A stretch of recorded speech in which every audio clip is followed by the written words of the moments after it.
Good morning, good afternoon, good night, my possum friends, wherever you are, whenever you are listening to us. We are Offensive Points. We are part of the IDP Plus channel.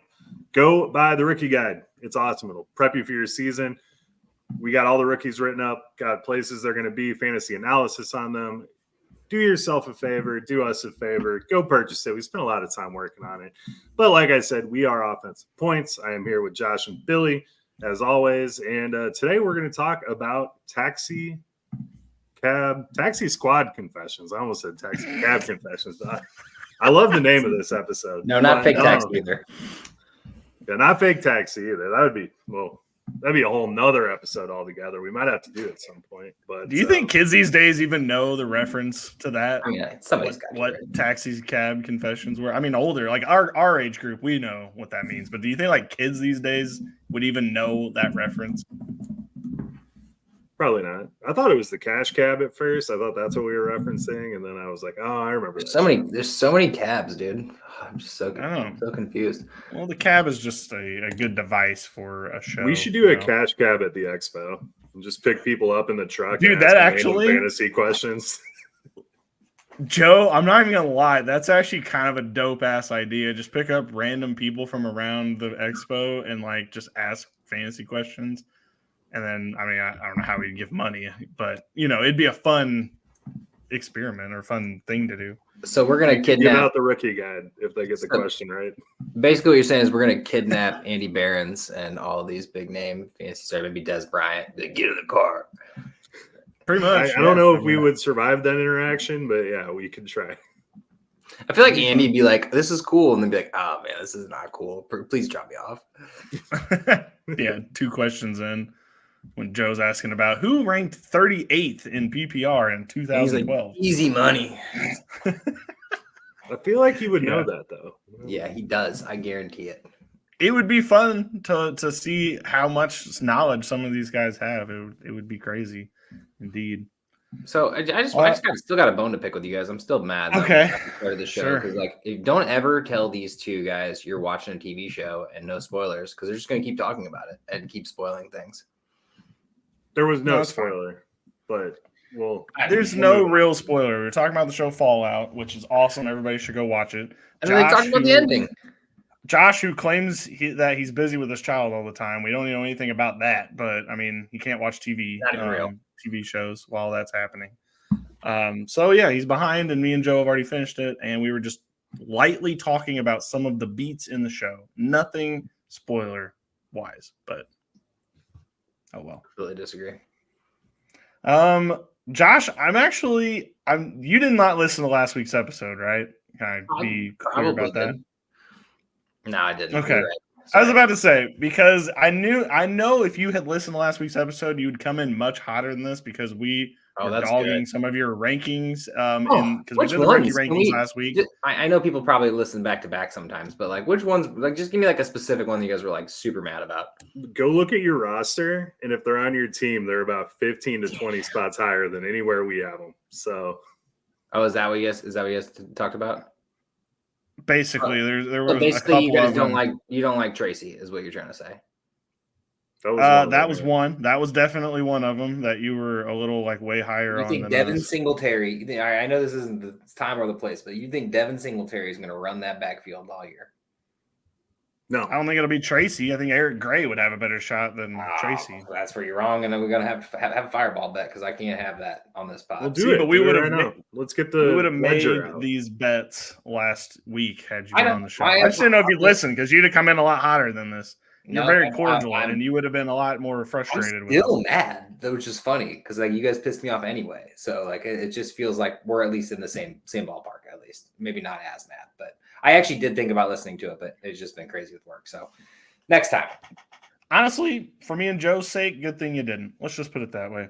All right, let's get on to some news for this week. We do need to clean up some things that have happened. I think one of these happened before last week's episode. We just didn't really, I think, briefly touched on it, but not really.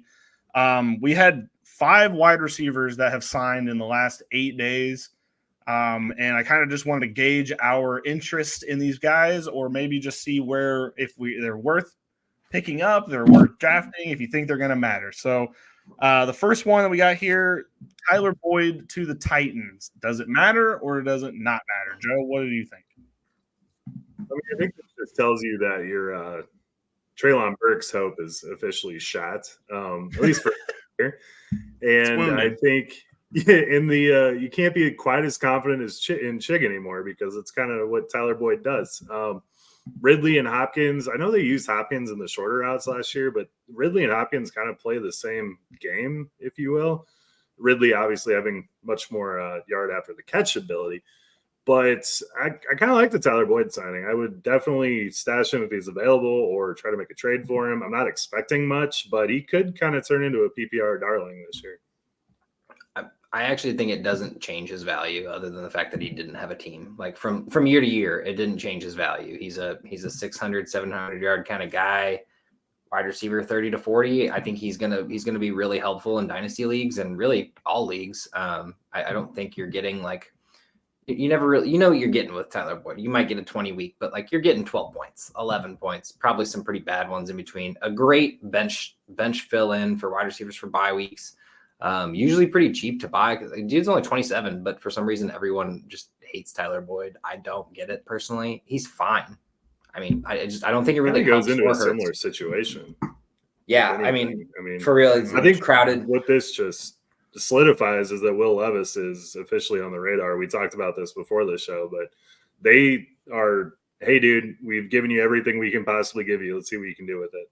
Not only have they like set him up for success, they literally gave him an extra one. They're like, maybe Treylon Burks isn't it. Maybe we messed that one up. Here's another one in case you can't. If you can't figure out Hopkins, Ridley, Boyd, and Burks, and Chig, and the running backs we have, I mean, this offense, I'm actually really excited about it, weirdly. Like, I mean, it might not work. There's a very good chance it doesn't work.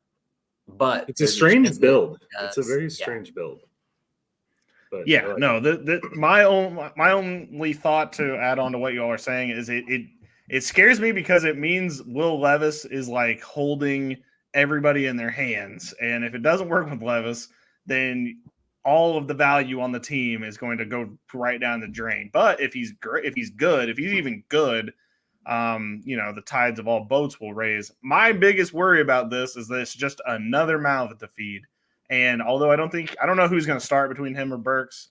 Maybe they're not going to do a 4 wide receiver situation, but maybe this means, DeAndre Hopkins isn't on the field as much. So Boyd can get, maybe it's just a rotation. I don't know. It just makes me a little bit nervous because there's just a lot of mouths there now.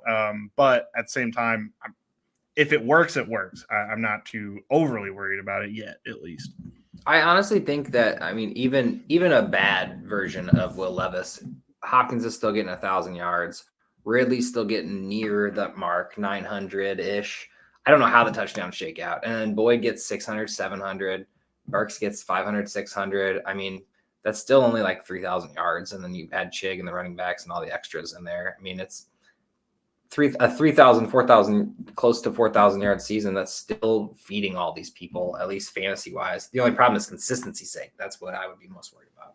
Do you think Will Levis can legitimately have a 4,000 yard season? I think he can get close. I think a 38,000 yard season or 3,800 yard season would be perfectly.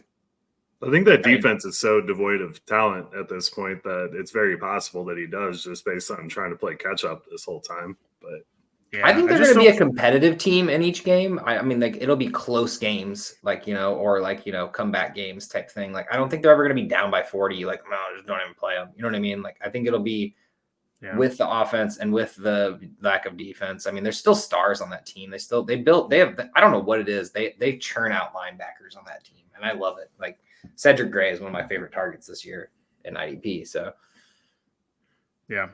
I guess we'll see. I feel like the Titans think they're like here and like up. And I think they're kind of a mid team, and just making more signings is like, I guess y'all are going all in. I don't know if you're necessarily going to be competitive because you're in a division with Houston and Jacksonville, who are both better. And the Colts look to be good too. So I don't know. Maybe Jacksonville better? I was going to say, I think that better than the Titans. I do think. I think if this works defensively speaking, both are better. Yes. Yeah. No, Houston's better for sure. The Jacksonville though, I mean, the Titans could take that spot if it all works out. Obviously, we have no idea what's going to happen here, but I don't think it's a sure fair. thing anymore. I just trust the Jacksonville defense and the Colts defense more than I trust Tennessee's offense. That's a great division now, man. Still haven't seen anything from Will Levis that makes me think, but he's got the weapons, so who knows? Maybe he makes it all wrong. There's gonna be some competitive games for sure. All right, on to number 2. Odell Beckham signs with the Dolphins. Josh, does it matter at all? No, it's not a thing. Let's stop trying to make it a thing. I don't know. Odell's ring chasing for the weirdest teams, in my opinion. Like he wants to get a ring. I get it. He went to Baltimore last year, didn't work out, and then he chose Miami. I don't get me wrong. I mean, Miami's a great team, but it is a crowded roster to try to be a part of. I mean, as long as he's not a cancer to the locker room, I guess it's a good thing for him. But 400 yards, like, I mean, fantasy-wise, dead in the water. But it's just weird. Why didn't he choose the Chiefs? But I guess maybe he knows something about the script that we haven't heard yet. Did they want him? Yeah, there was conversations about them getting Odell, actually. Oh, that'd be interesting. I think he wants to live in Miami. That's my only thought. That's fair. No income tax. Makes sense for him.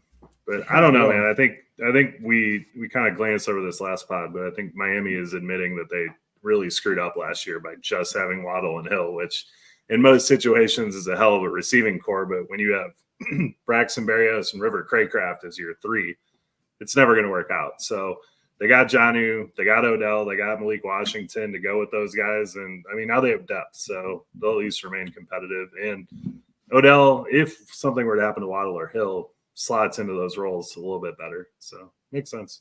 Not wrong.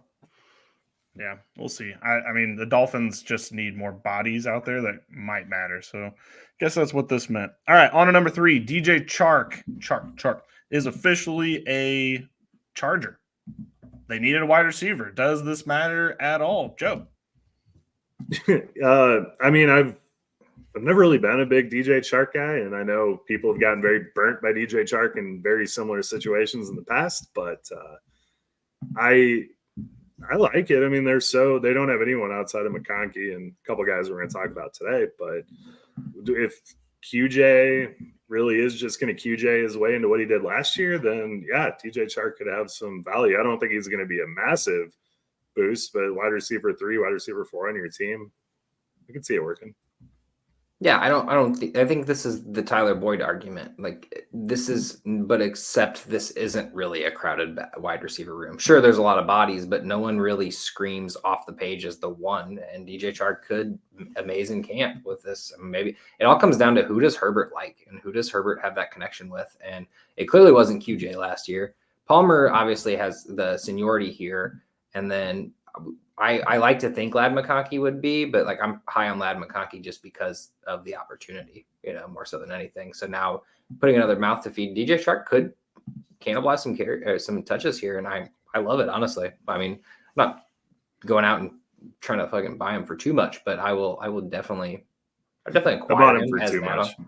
Did you? Well, they need. I'm in a league, and he was on the waivers, and I dropped out of $100 budget. I think I dropped 20 on him just to.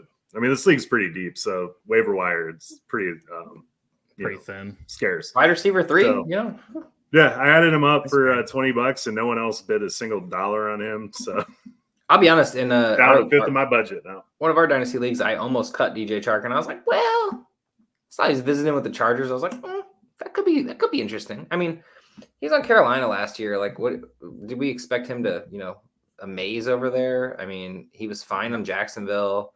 Obviously an injured season, and then Detroit, I felt like he just kind of got buried by Amon-Ra. Like, I think this could be a resurgence for him. I mean, 700, 800 yards isn't really out of the question, and it all depends on Herbert, throwing touchdowns to him too, if he ends up being the touchdown guy. It's not like a small guy by any means. Our argument last week was that Ladd McConkey is going to fill the Austin Eckler void as far as like the short dump off passes. And if you have Palmer playing kind of over the middle a little bit, there is definitely an opening for a deep downfield receiver. QJ theoretically should fill that role, but he didn't. So having a veteran in there like DJ Chark, who could actually be a more reliable person at that job, I could see it working out, actually. I mean, QJ, it's going to be if QJ is a thing basically this is the last chance because Chark could take over his job, and then he still has to develop. So Chark's got a leg up already. I mean, we thought QJ was going to be more ready to go right away, and he wasn't. So at least from Chark, you're at least getting somebody who can step in there and be a person right away. Best ball is going to be very important, I think, in DJ Chark's life this season. All right, got two more I want to get through. One of them's really quickly. I'll take this one myself. So Chase Claypool signs with the Bills. Look, he was headed to Canada not 10 days ago, and now he's a Bill. I know that room is devoid of wide receiver talent, but boy, is this not the answer. I am saying no to Chase Claypool. He is a cancer in the locker room. I don't even think he makes it through training camp. So everybody who rushed out to add him, don't get comfortable with him on your bench. Man, talk about a complete downfall for Claypool. I mean, Chark's was bad, but his was due to injury at least. I mean, Claypool's was just. I don't think he really ever got injured. He just wasn't good. They brought him in solely for the goal line end around to keep Josh Allen alive, and he's going to have a game like week 3 where he scores 2 of those, and everyone's going to fall for it again. It's going to be a beautiful thing. It's wild to see that he had 400 yards on the Bears. I did not remember that happening. Yeah, that's crazy. It was, but that was the year you had no receivers. So to be fair, yeah, no, it's anybody who can take the short touchdowns from Josh Allen. Be my guest because he does not need to be getting hurt. So if that's Chase Claypool, by all means, that's all he did on the Steelers. That's true. That year will be talked about. I feel like. All right, last one is Michael Gallup is a Raider. Josh, how do you feel? I like Michael Gallup. It was never what we thought it was going to be, sadly. The couple years he had before CeeDee Lamb got there were pretty good. And we had high hopes that he would still remain there, and then just got trapped in the 400 spot and goes to a really, I mean, it depends on, how long he can stay here. If I know that it's just a 1-year deal, but if he can be paid after Adams and Jacoby or one of the two leave, there's a chance. I mean, there is a third spot to fill. Technically, I know Joe loves Trey Tucker, and I know he's going to bring him up, but that third slot is definitely available at the moment. So, I mean, I just don't know. With a team with Devontae Adams, usually just the targets go to Devontae Adams, and then Jacoby obviously made his case to get enough targets as well. It's hard to say there's enough left over here. I wouldn't rush out to get him or pay for him. If he was an add-on in a trade, sure, I'll take Michael Gallup. Yeah, I mean, you add Brock Bowers to that mix, and I don't see any way this is working. I think Michael Gallup can have a good game or two, and I'm assuming he's now 2 years removed from his ACL, so hopefully he's back to game speed because the injuries really derailed him. So if he has a couple good games, he could latch onto a team next year, but that's kind of all I am hopeful for him. Yep, I'm not going to argue for anybody to go out and get Michael Gallup, but yes, if Josh is right, if you can get him as a throw-in a trade, there's always a chance that one injury happens and suddenly he is majorly important on this Raiders offense. So yeah, he's a good back up to Devontae Adams, you know what I mean, or back up to Jacoby. And Minshew does seem the type to like this guy, you know what I mean. I assume Minshew's going to be starting more of the year. I hope at least. Poor Raiders. Yeah, I would hope so too. But who knows? If it's AOC, that's just going to be a disaster, I feel like. All right, let's get on to what we're here to do today. We are here to talk taxi squads. Now, every league out there doesn't do taxi squads. If you're a dynasty league, I would highly recommend doing a taxi squad because it is just one extra piece to having a rookie or a second-year player that can be on your roster, and you're not necessarily wasting a bench spot, but you just have them waiting in the wings. In case they're good, in case they're bad, you just kind of have a claim into them before anyone else does. So we're going to talk about players that you should stash on that taxi squad, and we have players that you can let go. And these are only first and second-year players that we're going to be talking about for the most part. And so without further ado, Joe, you want to kick us off? Yeah, I'm going to start off with one of my personal favorites, and that's Jelani Woods for the Colts, tight end. So we saw the Colts go get AD Mitchell. They tried it with Alec Pierce. They tried it with a couple other things. Josh Downs looked okay. The problem with this team is Michael Pittman and Josh Downs. I know Josh Downs in North Carolina was kind of an end zone guy, but he's not in the NFL, and neither is Michael Pittman. So they got AD Mitchell, who goes out. He's pretty damn good. He has a huge wingspan in the red zone. But Jelani Woods is 6'7".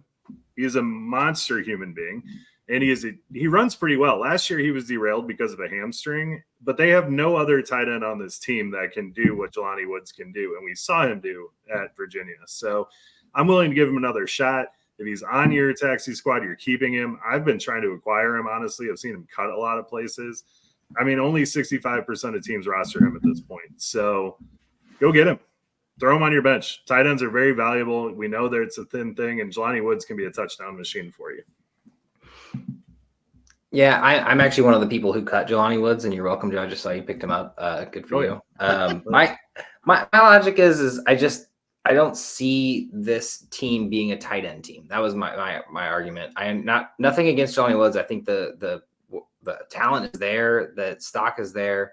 I just see them not utilizing Jelani Woods correctly. I see this as like a Darren Waller breakout. Like, I know it's not quite the same situation, but like 2 years from now, I think Jelani Woods will be good. I think everyone who keeps Jelani Woods this year will cut him again and then come back 2 years later. I really do love the talent. I don't personally see the, keep standpoint.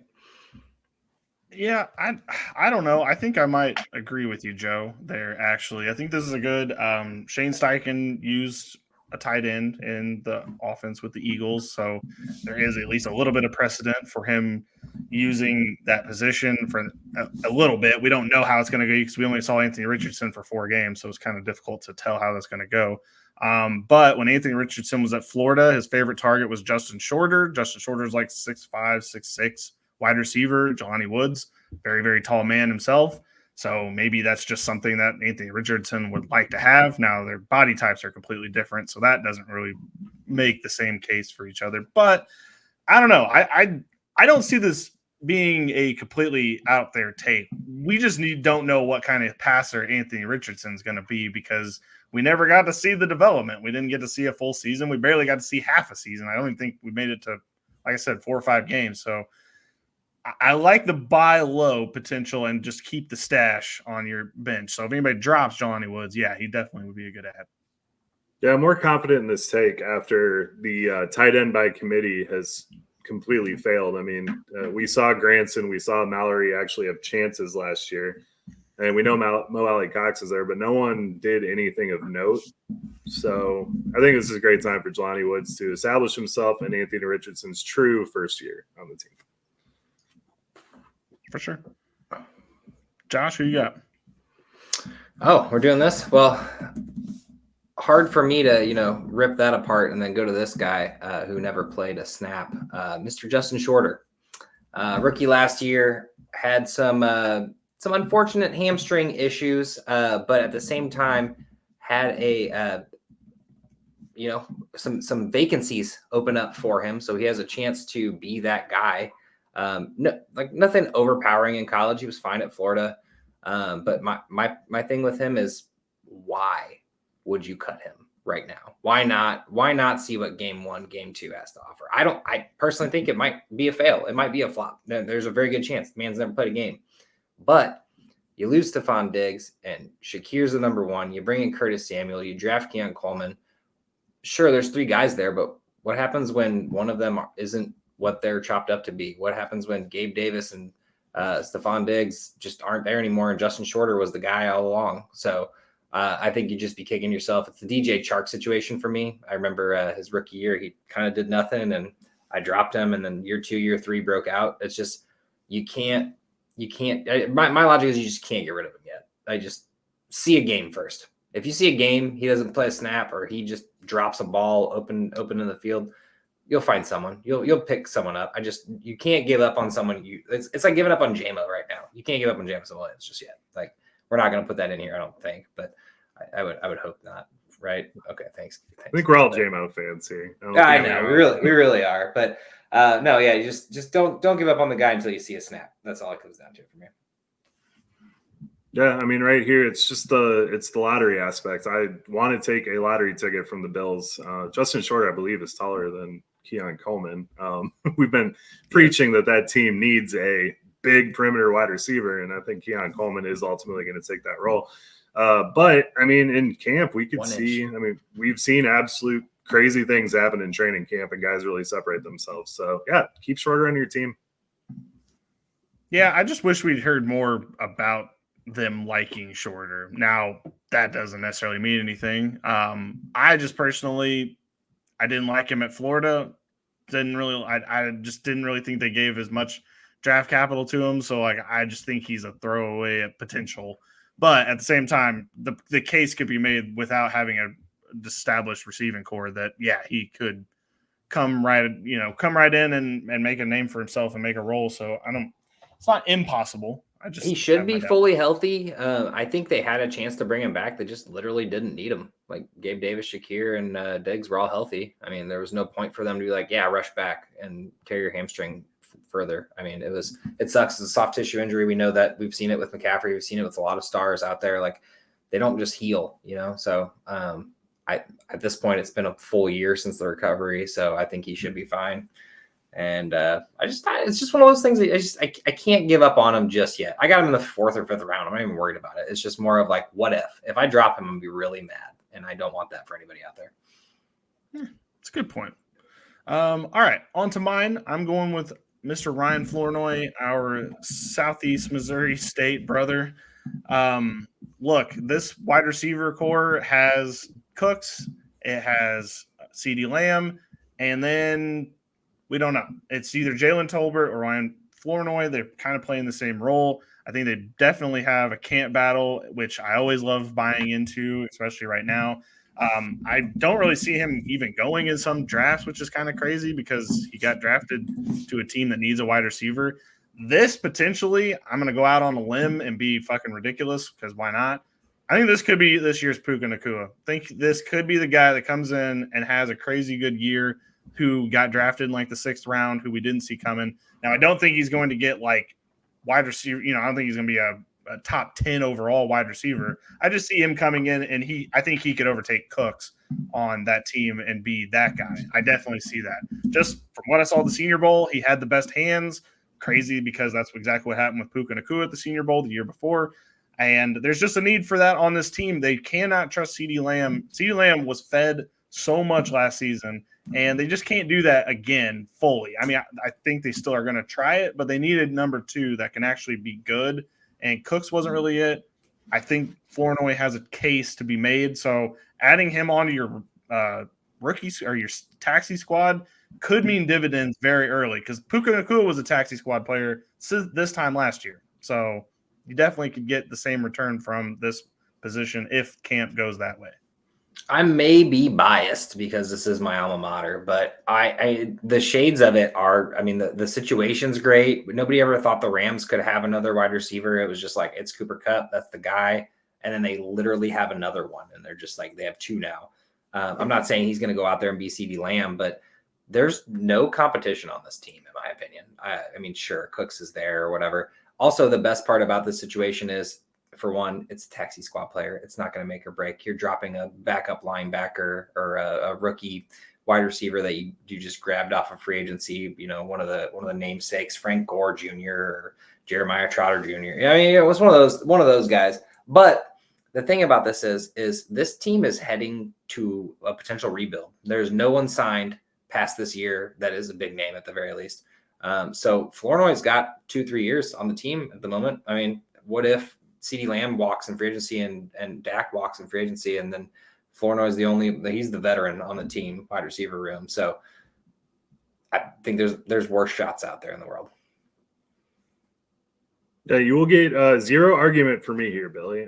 Simo was my alma boozer. I partied very well there.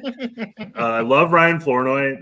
If you can find highlights of the kid, watch him. It's absolutely awesome what he's able to do. At the Senior Bowl, they identified him as the sure-handed safety valve. I think you'll see that in Dallas too. I just got to say the Puka comparisons, Billy, are bold, son. Bold, and I love it. I'm gonna bring that up. I don't think times this year. I don't think he's going to come in and be a top 10 wide receiver in the league. Like I don't mean it that crazily. I just meant like a guy that we didn't really see coming in like the 6th, 7th round that like just comes in and does something right away. But let me quickly read off the Dallas wide receiver room: CeeDee Lamb, Cooks, Jalen Tolbert, Ryan Flournoy, Jalen Brooks, Cavante Turpin, Tyron Billy Johnson, never heard that name in my life, Racey McMath, Jalen Cropper, David Durden, Cam Johnson, and Corey Crooms.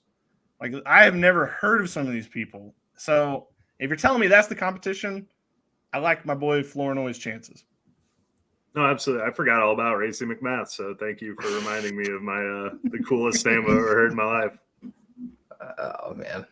I mean, I don't think the Puka comparisons are really that bold. I mean, other than the fact of it being a top 10 receiver, I mean, that's a bit bold. But I mean, what was Puka but a guy nobody knew? You know what I mean? And Flournoy is that perfect example of someone who I don't think anyone other than SEMO people are thinking about. And I think maybe that's something we bring to the table that other people don't, because nobody else is probably even talking about Flournoy at the moment. So, he's only rostered 13% of leagues on Sleeper, by the way. That's actually higher than I was expecting.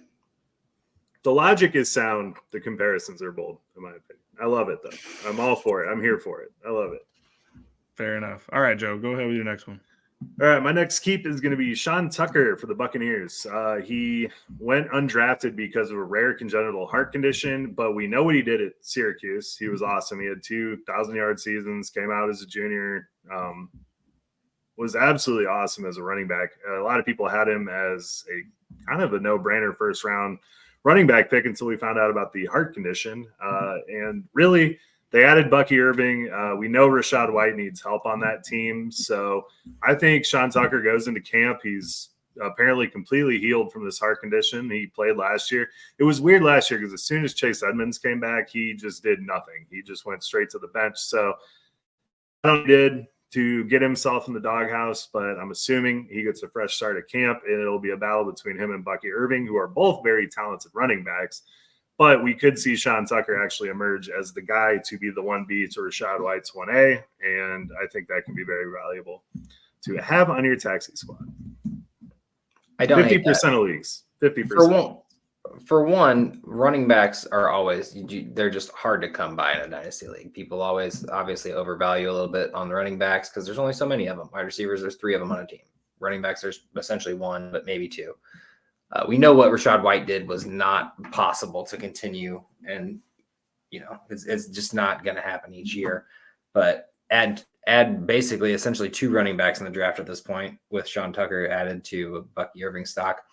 This is a 3-headed backfield at this point. It's anyone's ball game. Sure, Rachaad White has the upper hand, but I mean, what happens if Rachaad White fumbles on the first snap of the season? I mean, I like the idea of keeping any running back that hasn't really had a fair shot yet, and this is one of them. Yeah, no, I was a big fan of Sean Tucker coming out of college at Syracuse, so I'm pretty sure I have him on some taxi squads, just waiting for the day. I was hoping that he would at least push Rachaad White last season, maybe get in there a little bit more, but that didn't happen fully. So hopefully in year 2, even with Bucky Irving there, that maybe he gets a little bit more opportunity. I feel like if Rachaad White goes down, the backfield goes to Sean Tucker next.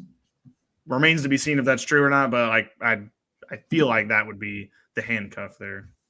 I just assumed he was more than 50% rostered because, I mean, I think we were all very high on Sean Tucker. And to see that number when I looked it up on Sleeper is really where I was like, holy crap, this is an opportunity here.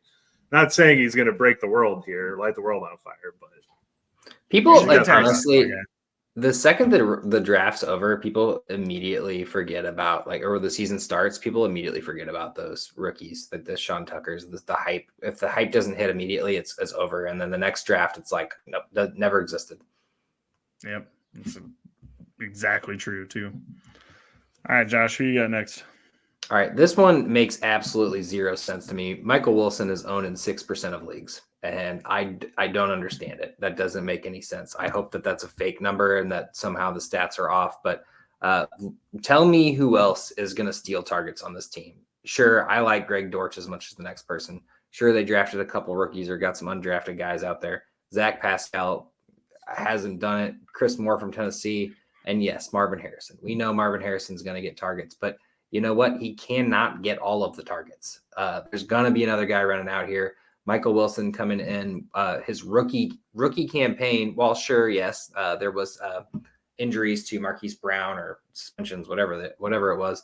Obviously had a little bit of a lull in the middle of the season getting injured, but then came back and scored back-to-back 15-point games to close out his rookie season, 500 yards in, a quarter of a lost season. Like, how is no one thinking about Michael Wilson? Like, I feel like he's basically free. I don't know if you can trade him. I don't know if he can just be an add-on, like trade for him and go get him. Like, this is one that makes absolute zero sense to me and should be on everyone's team. Yeah, I mean, Michael Wilson was confused. Awesome. When you look at that depth chart, there is literally nobody. So yeah, no argument. I think everybody's just so enamored with Marvin Harrison at this point that everyone's just like, there's nowhere else. And Trey McBride, and you get the uncertainty with Kyler. So I can see why, why he's down there, but it makes no sense as to why he's actually there. I mean, obviously you get the uncertainty of the injury, but that's anyone could get injured. I mean, Kyler Murray, while playing, is pretty decent. Throws for 200 plus yards pretty much every game. I mean, what do you really? I mean, sure, he had a couple. Last season was a little weird where he didn't start the season until week 10. But I mean, he's fully healthy going into the season. I mean, that's potential of a full season with Kyler. I mean, I don't get it personally. I'm so confused with that number. That has to be glitched. I don't know how. I hope it is. I don't know what's going on there. There's just no way. But I hope that is. This is like the main part of this is the whole reason you do a taxi squad for players like this. You stashed him last year thinking, well, we'll see, he went in the third round. We'll see what ends up happening. This is literally the reason you have a taxi squad. Michael Wilson is a guy this year that's going to majorly be a part of that offense, I feel like. And if it really is only 6%, he needs to be going and grabbed right away. You shouldn't even waste your time looking. You should just go grab him and don't even think about it. Like, just drop whoever you need to get him on your team. But yeah, no, that's crazy. Michael Wilson, potential breakout player. We'll get to breakout players at some point, but potential, even with the highly touted rookie there. All right, I'll go with my last one, and it is Mr. Cornelius Johnson from the Chargers. Now, I'm going to preface all of this by saying this is a 7th-round rookie, so you're going to have to just bear with me for a second. However, Cornelius Johnson came from Michigan. Now, I was wondering what Michigan players Harbaugh was going to take when he was drafting this season. We thought it was going to be Corum. Wasn't Corum. Thought it might be Roman Wilson. Wasn't Roman Wilson. But it was Cornelius Johnson. Very late in the draft. Maybe he's just giving him a chance. I don't know. But I do like when a coach in college, this doesn't happen super often, so I don't know why I'm saying I like it like it happens all the time. But I like the idea of a coach from college coming straight away and taking a player that was in their system last year and having that player come right in and be in that system as well. Now, the top of that depth chart looks like it's pretty solid. I mean, QJ is the only one that I think we're a little iffy on. It's not like Loud McConkey's not going to get on the field. But I do think there's an opportunity for him to make a little bit of chance to get higher on the depth chart. They have DJ Chark there, who we just talked about a little bit earlier. Brendan Rice, who they drafted also in the 7th round. He's pretty solid. And then Darius Davis, who's their return man. I don't think he's going to get much receiving work this year. But I think this just gives a good chance for Cornelius Johnson to get out there because he already knows the offense that Harbaugh is going to want to implement into, the Chargers. So I think that already gives him a leg up just because he knows it. So having that guy on your team because he's going to be on the field leads to better opportunities, leads to fantasy points. Might not be this year, but it's a good case to put him on the taxi squad. Ain't gonna hear no arguments from me. I personally agree with you on all topics. I mean, you got a guy coming in who's going to his college coach's NFL team. I mean, there's a reason he got drafted. It wasn't just Yeah, sure. I guess we can take him. He chose him. He goes, yeah, we got to get him for our team. We have no receivers. I mean, at this point, I don't count any of these receivers as making the team at this point, other than maybe Palmer. Obviously, they're not going to cut QJ, but you know what I mean? Like, nobody has a sure spot in this offense right now. And this person would, in my opinion, be the closest just because of the connection that he has with Harbaugh. And Joe's boy, Simi Fehoko. Sorry, my bad. Well, Simeon's going to break out one of these years, so just be on the lookout for that. But no, it's the same argument here that we had for Justin Shorter. I mean, even to a higher extent, though, you want a lottery ticket on one of these teams where we have no idea how this is going to shake out. And having the tie to Harbaugh is a huge plus for him. So, again, no argument for me. Well, good. I like episodes when we don't have as many arguments. It's actually a good preface. Next week, we're going to do our redraft rankings, and that episode will not be a happy, friendly chat. So let's move on to the players that we're going to let go, actually. The players that we are saying goodbye and farewell, and you can clog up somebody else's roster. So, Joe, tell us our first player that's clogging a roster. All right, this might be the first angry one here because I've received hate for this in the past, but John Metchie is my cut. Oof. You are absolutely not getting any playing time with Stephon Diggs, Tank Dell, Nico Collins, and Noah Brown on there. Add in Dalton Schultz, who's a end zone just killer. I mean, we love John Metchie at Alabama. He had the unfortunate leukemia diagnosis that kind of derailed his start into the NFL. I'm not ready to give up on him as a player whatsoever, but as long as he's on the Houston Texans and those guys are there, I do not want him on my taxi squad. Someone else can have that. I hate that you said it. Like, that's just my biggest issue with it. Like, I agree, but I hate it because like his situation was so shitty, and it's been obviously a rough time. I do like John Metchie in the future, and that's why I think you should keep him personally. That would be my biggest argument, is that I think that once he's off this team, he can have actual success. But yes, he is 100% buried on the depth chart. Without Stephon Diggs and with the Tank Dell coming back from injury, like, I actually had high hopes for him. And I was like, maybe this could be it. Like, maybe he could show what he's got. He was, essentially, was he second round pick in his rookie year? Like, first round, maybe? No, not first, about second round. And it was just round. Yeah, and we were excited about him, and they're like, oh yeah, coming out, and yeah, I hate it, Joe. But you're right, it's sad. It's horrible. Yeah, I mean, the worst part is even if you have an injury at the top of the roster, they're gonna like by committee use the rest of them.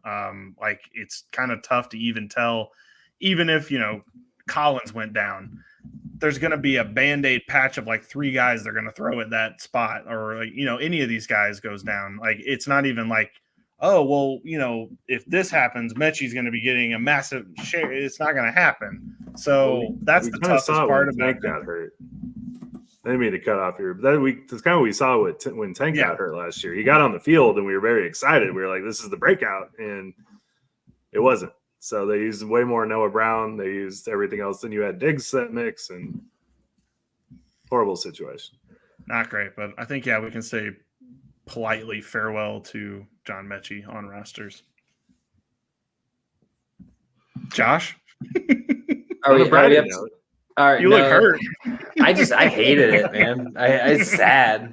Oof. All right, well, let's go on to, I guess, a brighter note, but we're also talking about people you need to cut, so it's not really that bright.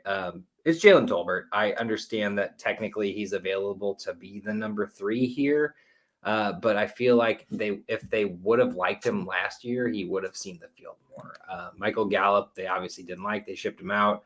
Brandon Cooks has been, just one of those guys who's been great all his career. Is obviously his career is not ending, but coming to an end. Great veteran, great player to have on the team, but I just don't see Jalen Tolbert breaking out. I mean, sure. What would he have? 200 yards last year, 268. He might have 368 this year. Like, what are you doing with that? Like, I mean, I guess there's hope here that like maybe he'll be the number 2 or 3. Maybe Cooks will be too old. He'll be the number 2, but I have more hopes that Flournoy coming in and getting more yards. And I'd take a fireball bet on that any day that Flournoy hits more yards than Tolbert. Like, it's just not what I It's not my cup of tea. Is all it comes down to. Yeah, I mean, that's fair.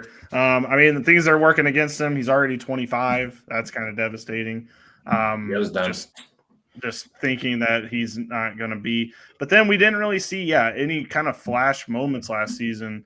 Now, I do think the argument could be made he might be on the field to start right away. So who knows? Maybe.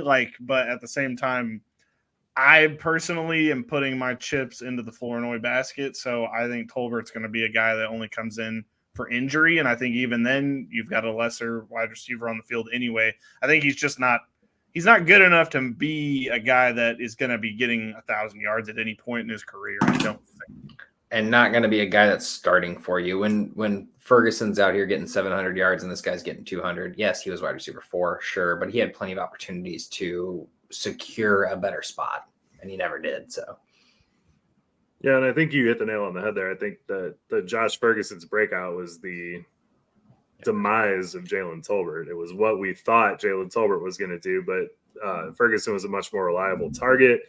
You got Cooks there, and hoping that Flournoy can kind of break through that. But Jalen Tolbert, All right, put him out to pasture.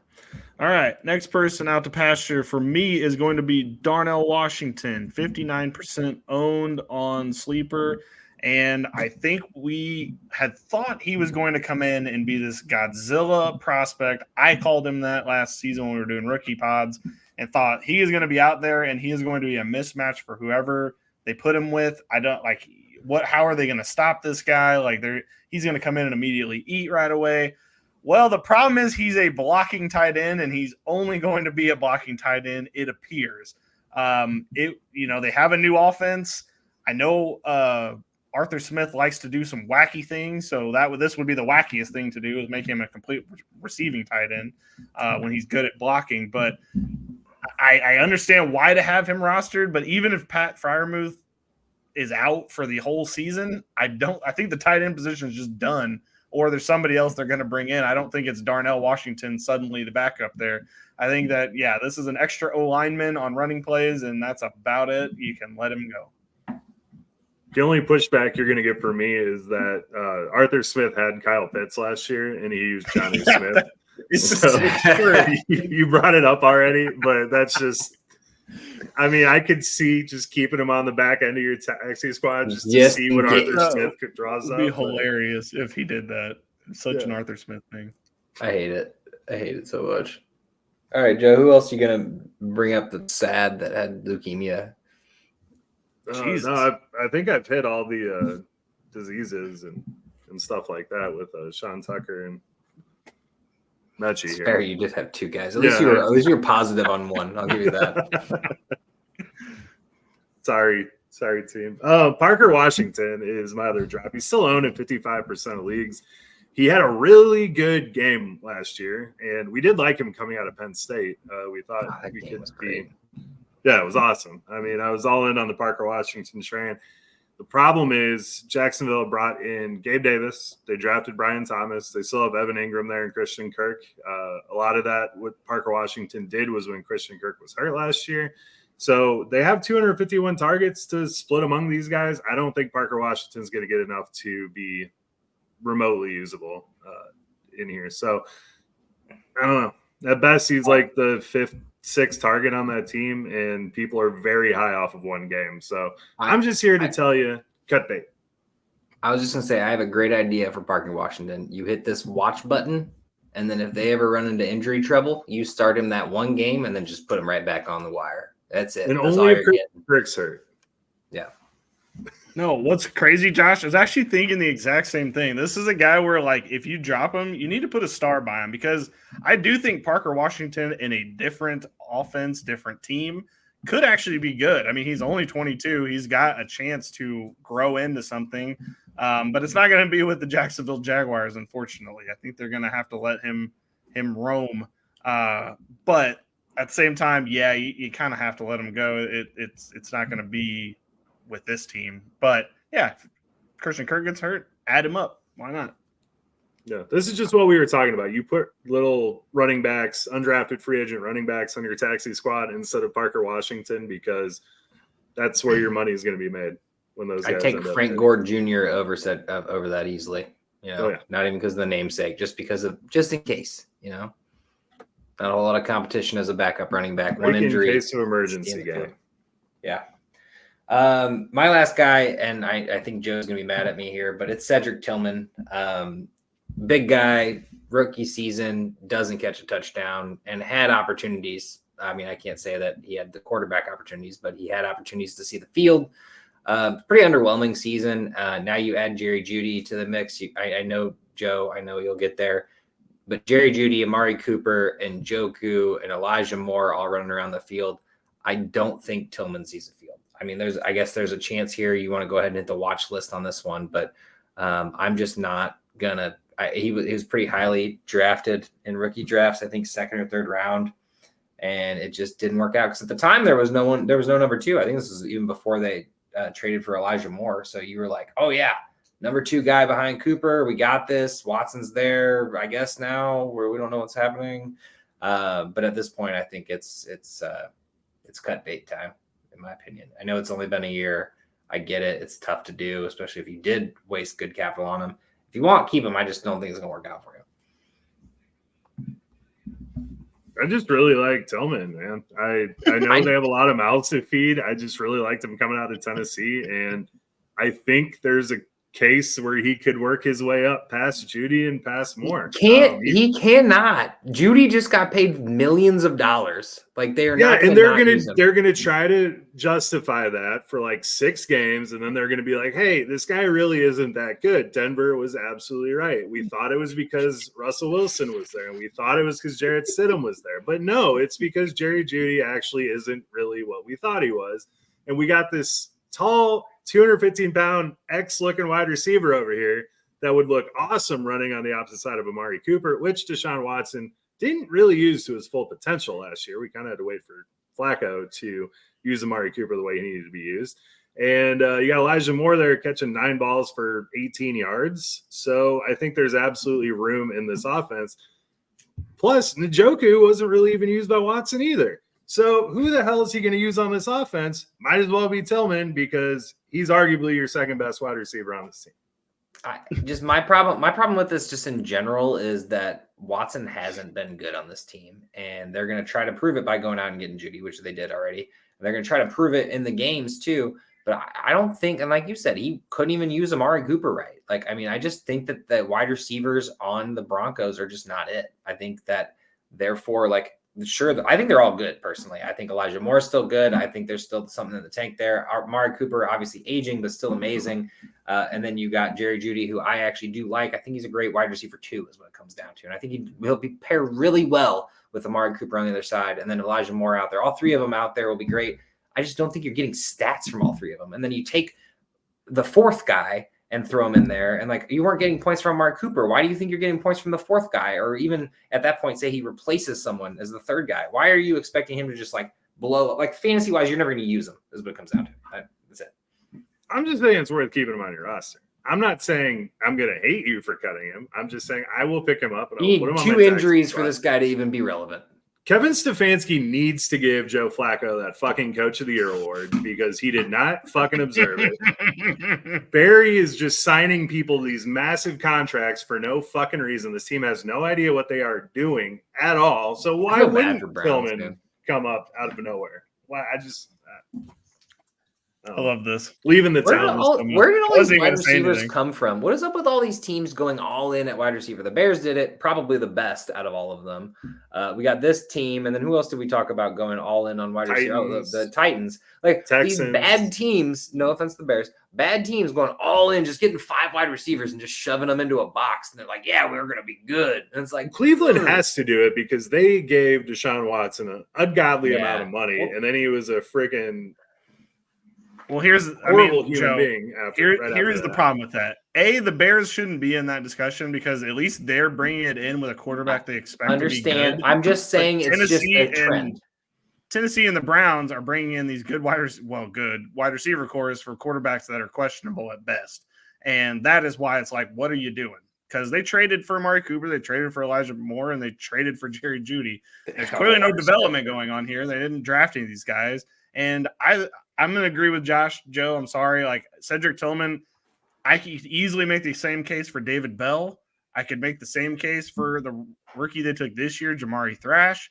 Like, I think that if even one of these guys goes down, it's just going to be a committee behind him. Like, they're going to put somebody – it's not going to be like Cedric Tillman is the one they put in. It's going to be all of those guys are going to get a chance to do something, and they're just going to move people around. But I'm not even convinced that Deshaun Watson can make more than one relevant wide receiver. So I don't even know how much it's going to mean for the rest of these guys being on this team. I'm just I staying just away think from this team roster, is so dysfunctional that, like, why wouldn't Cedric Tillman become the number one? I mean, I'm sorry, guys. The Arthur Smith theory. Yes, we need to have this conversation real quick. Look at what David Njoku did with Deshaun Watson last year. And he's getting drafted as like a top 6. Okay, time out. David Njoku is the only one who doesn't count because he's a tight end. Okay, well, I'm not arguing the Cedric Tillman point anymore. I'm just saying we need to have this conversation about David Njoku because Joe Flacco made David Njoku. Joe Flacco had Amari Cooper performing. He hated Elijah Moore for some reason, but that's not actually true. Njoku did good the year before too, didn't he? I mean, I guess it wasn't as good as last year, huh? That was pre-Watson as well. Yeah, no, that was and he did fine. Oh yeah, that's right. That was mostly Brissett too. Yeah. Man, poor Njoku, who's just wasting on this team because they can't get a quarterback. We need to have the only tight end that's ever done anything with Deshaun Watson is Brevin Jordan. So, letting you know. I wish we could go back in time and show the Browns what was going to happen if they got rid of Baker Mayfield for Deshaun Watson. Like, they would never believe that this is what happened. Nobody would ever believe this is what happened after that. They're like, oh, yeah, we're getting rid of Baker for Watson's not even close. We all would have believed the same thing, to be perfectly fair. But just going back and telling us that this is how it was going to work out is just hilarious. Well, I mean, I would love to see Watson just play a full season for one. But anyway, Billy, you go ahead. Well, it's your time to shine. He's one headache away from being out for 4 weeks. So sorry, don't want to. Anyway, moving on. My last one is Zach Evans. He's rostered on 49% of leagues right now. I'm here to tell you, you can shoot him off into the pasture. I told you before the season last year when he was drafted, you didn't even need to bother rostering him at all because he was never going to mean anything to the Rams team. I've had a vendetta against Zach Evans ever since he started in college. He has jumped universities multiple times because he lost out on the starting job at 3 different places, which immediately told me disaster incoming here. And then I said to everyone before he got drafted, hey, this is going to be an Isaiah Spiller situation. Like, Devin Achane was better than Isaiah Spiller, so that has to mean something. Well, Zach Evans was behind a running back that's still in college right now, and I think that running back's going to come in and be amazing, and Zach Evans is going to be trash. And now they brought in Blake Corum. He's never making it on the field. Literally last year they were down to like the water boy and Zach Evans, and I think they threw out the water boy rather than Zach Evans at that point. So it's time to just shoot him off into the wasteland because he's never going to be back. Man, remember when people were all hyped about Zach Evans too? And they're like, yeah, man, there's no running back on the team. They're going to use him. And I was just like, you don't know that. Yeah. That was a mess. I think Ronnie Rivers is that water boy, by the way. I think he's just sure, whatever his name was. I thought Ronnie Rivers was going to be good, mainly just because I like the alliteration of his name, Ronnie Rivers. Yeah, great name. It is a fantastic name, but no, I told everybody that he was going to be bad, and he was. So it was perfect. Honestly, Joe, they're here, and Josh. Here's the thing: it's these running backs that lose out on positions. We need to pay attention to this because it's literally, I think it's the Isaiah Spiller theory. That's what it's going to be called from here on out. Isaiah Spiller lost his job mostly to Devin Achane, and we were like, well, that's weird, but I don't know. Maybe he is still going to be, he's still pretty good. Comes in, he's never played a game really. He's played a couple snaps, but he's not been what he was supposed to be. And Devin Achane comes in, he looks like one of the best running backs in the league. So maybe this is the Isaiah Spiller theory again. Maybe that's what this is. Who is this year's Isaiah Spiller? That's a good question. I would have to go look. I don't really know if there is one. Blake Corum, you can honestly make the case because the running back that was behind him was pretty equally good, but he never took the job from him. So I don't know. But I don't know. Ali. Actually, never Ali. mind. No, it's Garanetto, San Francisco. Yes, that's actually Jordan perfect, looked better. Josh, you nailed it. That's exactly what it is. Is that how you say his name? Well, you didn't. I meant you nailed the example. That is actually perfect because Jawar Jordan was the wide receiver 1 for Louisville with Garindo there, but yet Garindo was drafted higher, and he's going higher in rookie drafts than Jawar Jordan. That's actually perfect, Josh. I think you literally that's exactly who it was. I did a thing, guys. I'm proud of myself. You did do a thing. Awesome. I'm proud of you. If Jawar Jordan wasn't 30 years old, I would totally be on board. All right, yeah, so I'm glad. Let's keep this high note that we have going because I'm about to say something that's really, really bad, and I know you guys both disagree with me. And I know you guys talked about it on the last pod, and I know it's the end of the pod, but I gotta put it up there. Sure. I don't think Vidal's gonna play. I just don't. I think that I'll let Joe take this one. I understand that, but they signed 2 running backs. They have a couple running backs on the team. I just don't see the rookie immediately supplanting them. I just don't do it. I think that where he's going in drafts is fine. He's going with like Will Shipley, Tracy, Allen, who went to the Jets. Why did the Jets draft 2 running backs? I don't really know, but I don't know. I just want to put it out there because I've seen it everywhere that Vidal is like he's not even a sleeper anymore because everyone loves him and he's gonna be good. And I was just like, that just to me screams bust. And if he goes higher than what he's going right now, if like people are waiting on their rookie drafts, I just wouldn't do it. Okay. You saved yourself when you said if he goes higher. I mean, I think Vidal has a great chance to be the RB1 on the team. He's a phenomenal pass protector. Everyone has a great chance of being the RB1 on the team that was drafted in the first 4 rounds of a rookie draft. You know what I mean? Like, except for maybe Marshawn Lloyd. Yeah, he doesn't have a chance. He's a great backup. Good handcuff. Yeah. I just think Vidal has a good chance of seeing the field. I mean, J.K. Dobbins is not coming back. I'm sorry, guys. Maybe he gets some glory again, but he's not. And then Gus Edwards is Gus Edwards. I mean, I understand historically. 2 touchdowns is kind of what you're going to get from him. You can't just go off of what historically Gus Edwards and J.K. Dobbins have been and just say that they both. If J.K. Dobbins was not coming back from an Achilles injury and Gus Edwards was not 30 fucking years old, I would agree with you. But Joshua Kelly ain't this guy's under 25. Yes. I mean, I just feel like you draft a guy was awesome at Troy. I know the competition wasn't there. All right. He's a pass protector. I don't understand why you're against this. I don't know why you can see who was very excited about Vidal on the last podcast, Josh. Okay, I see that now. And I'm sure you were mad at me for putting him like 5 spots lower than you guys. Oh, this is not even fair. Because I don't even think I put him that low. I thought either way, like I was on the, I think I brought up how we were all fairly even on Vidal.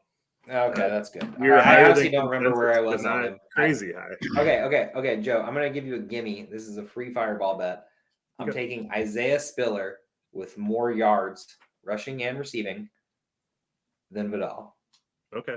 Wow. I mean, it was basically a gimme. But like this is how much I think that any of these guys could like be the guy. I mean, it could be Isaiah Spiller. What if Harbaugh comes in and he's like, why are we not using this guy? You know what I mean? Like Isaiah Spiller has talent. I mean, it's the same concept. It's like, oh, there's a running back on this team that could be good. Isaiah Spiller sat there for 2 years. Maybe Harbaugh likes him. That's my logic. I mean, why Vidal has a theory named after him, Josh? So I don't. I'm trying to give you a gimme, which is just one of those weird little. I'll take it. I'm excited to see how this plays out because I put $5 on one of the numbers on a roulette table and it might hit. That's just what I just did. I'm just saying, if you're in the 3rd round of your rookie drafts, even late 2nd in a lot of cases, there's not a whole lot there. So Vidal is the perfect lottery ticket because he could be the RB1. Okay, I like him as a lottery ticket. I'm just saying I've heard that he's going to start going up in drafts, and that's where I draw the limit. Like I'm just like, no, absolutely. No, he's the flashy name. He's what everybody is, but there's actually some logic behind it in this case. So this is like the Dameon Pierce hype up, dude. Like remember when we were like all about Dameon Pierce in the offseason, and then Matthew Berry got his hands on Dameon Pierce's name, and then everyone bought him in like the 6th round, which he was fine. He was good. But it was like I loved him in the 10th. That's why I liked him so much. Like in the 6th, I'm out. Yeah, I mean, if you want to tell me you want to take Vidal over guys like A.D. Mitchell, I probably wouldn't, but I would hear you out on that one.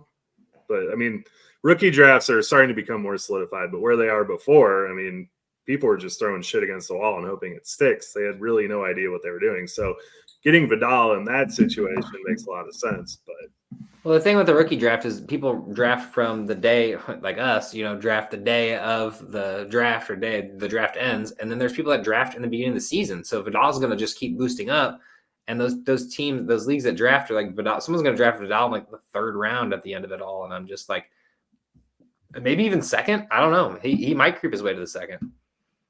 Yeah, he's one of those guys. If he has a strong camp, and God forbid he has a huge preseason game, then we won't be able to keep that off of people's minds. But yeah, and it's like a really solid ad. He has an opportunity to be great, but don't get too excited. I'm cool. I'm cool with that, Joe. I'm cool with that. I'm glad we got that off our chests. Yeah. Well, not that I'm trying to prolong it here, but we are next week bringing this full circle. Next week, we're going to be doing our annual Royal Rankings Rumble, where we will be ranking every player for redraft and getting ready for the season. I have a feeling that Vidal's name is going to come right back up again next week in probably a similar argument. Top 150? No, yeah. If Joe thinks he's going to start on the team, yes, he will be in the top 150.